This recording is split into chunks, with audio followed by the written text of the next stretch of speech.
तर जय शिवराय भावांनो, माझं नाव आहे चैतन्य आणि स्वागत आहे तुमचं तब्बल 1 वर्षांनी मी मोठा व्हिडिओ काढतोय. आणि शेवटचा व्हिडिओ बहुतेक मला वाटतं नाही दुसरा होता, पण वर्ष होऊन गेला असेल की मी आपल्या बीड रेल्वेचा मोठा व्हिडिओ काढला होता आणि त्यानंतर हा दुसरा व्हिडिओ आहे.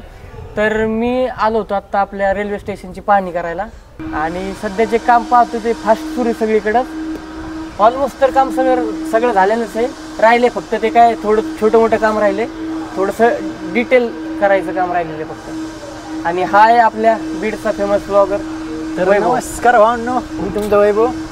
असंच बीडलून म्हणजे रेल्वे स्टेशन बघायला आलो. तो काम कसं चालू आहे कसं नाही.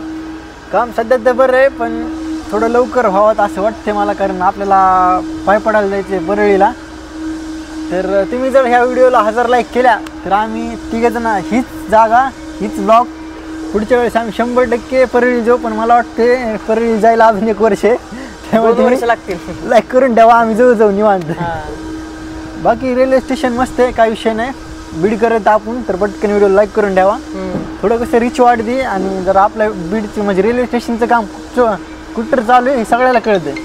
व्हिडिओ शेअर करा, लाईक करा, शेअर करा. बीडच्या लोकांना पाठवा की काय सुरू आहे बीडमध्ये सध्या. काम जोमात सुरू आहे, फास्ट. तुम्हाला दिसत असेल सारखं जात आहे. कलरिंगचं थोडंफार जे राहिलेलं काम सुरू आहे, साफसफाईचं काम सुरू आहे, छोटे मोठे जिथं राहिलेले काम आहे ते होत आहेत. समोर एक हे पण आहे, इंजिनचा डब्बा. हो, दिसत असेल तुम्हाला ते पण. आणि अजून काय राहिले? बाकी काही नाही, सगळं ओके मध्ये. थोडंफार काम थोडं तेच लवकर व्हावं असं वाटतं. लवकर होईल आणि परळीपर्यंत नाही जाणार आहे, बीड ते अहिल्यानगर पर्यंतच ट्रायल लवकर सुरू होईल. आणि ते 17 तारखेला मस्त ट्रायलचा व्हिडिओ थोडंफार नीती विधी येते ना आपली 4-5. आणि ह्या व्हिडिओला चांगला सपोर्ट आला तर मी परत पण व्हिडिओ ते उद्घाटनाच्या व्हिडिओला पण परत पुण्यावर येईल व्हिडिओ. पण चांगला रिस्पॉन्स आला तरच करण्याला परवडत नाही. कळलं? कारण पुण्यावरनं यायचं जायचं 1000 लागायचे आणि व्हिडिओला रेल्वे द्यायचे ना मग पुढे. आणि जरी रेल्वे सुरू झाली तरी डायरेक्ट पुण्यावरनं होती नाही माहित नाही ना. झाली तर नगरपासून होईल, अहिल्यानगरपासून होईल. पण मला उद्घाटनाला इथंच यावं लागेल ना बीडला.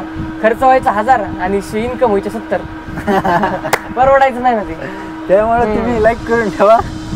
बरोबर आहे, म्हणजे पुढच्या व्हिडिओला लवकर अटॅच होता. तो पण व्हिडिओ टाकायला म्हणजे मला पण जोश आला पाहिजे ना काढायला.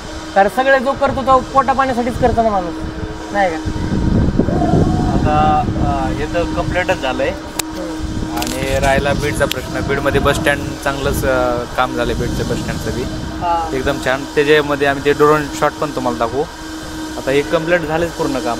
आणि सोबत सगळंच बीडमध्ये नवीन व्हायला लागले, कारण जुनंच एवढं झालं होतं की ते रिपेअर करून का जमत म्हणजे काय रिपेअर करायसारखी गोष्टी राहिल्याच नव्हत्या, सगळ्या खराबच झाल्या होत्या. त्यामुळे आता स्टेशन तर नवनवीनच होतंय. आपलं बीडचं बस स्टँड पण नवीन झालंय. ते कुठली आपलं तहसील ऑफिस, परत अजून नगर परिषदचं ऑफिस, परत अजून काय दवाखाना पण बहुतेक नवीनच झालाय वाटते. दवाखाना म्हणजे ऑलमोस्ट जेवढे काय सरकारी ऑफिस असेल ते सगळं नवीन होत चाललंय. मेन म्हणजे जो नगर आणि बीडचा रस्ता तो पण नवीनच झालाय, होतोय. तुम्ही जर ह्या व्हिडिओला 1000 लाईक केल्या तर आपल्या बीडमध्ये दाखवासारखं लय मोठं आहे. हो, कपिलधार असं म्हणजे लय मोठे आपल्या जुन्या काळातले राम मंदिर ते असं. तुम्ही जर 1000 लाईक केल्या तर आपण असेच व्हिडिओ टाकीत राहू. त्याला पुण्याहून बोलू आपण 1000 लाईक साठी. फक्त तुम्ही लाईक करून ठेवा. चला भेटू. चालतंय, भेटूया नेक्स्ट व्हिडिओ मध्ये. Thanks for watching.